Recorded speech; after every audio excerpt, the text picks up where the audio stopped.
खरं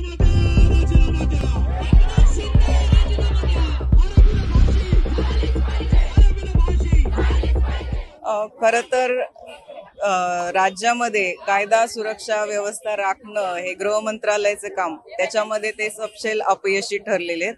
आणि हे ट्रिपल इंजिन सरकार झोपलेलं सरकार आहे. त्यांना जागं करण्याकरता आणि बदलापूरमध्ये अवघ्या 3.5 वर्षांच्या मुलीवरती एका नराधमाने लैंगिक अत्याचार केले आणि राजरोज हे प्रकार महाराष्ट्रात वाढत आहेत. महाराष्ट्र सरकारची जबाबदारी आहे आणि या गोष्टीचा निषेध करण्याकरता आणि आरोपीला कडक शासन व्हावं, फाशी व्हावी या मागणी करता राष्ट्रवादी महिला काँग्रेस पार्टी शरदचंद्र पक्ष पवार पक्षाच्या वतीनं आम्ही मागणी करत आहोत, आरोपीला फाशी झालीच पाहिजे.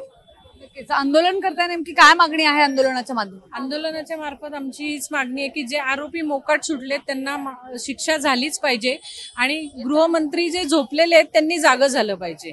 कायदे जे आहेत ते कुठेतरी आणखी स्ट्रिक्ट व्हावेत असं वाटतं का? नक्कीच कायदा जो आहे तो स्ट्रिक्ट झालाच पाहिजे. त्याशिवाय जे असे मोकाट सुटलेले आहेत आरोपी त्यांना शिक्षा होणार नाही.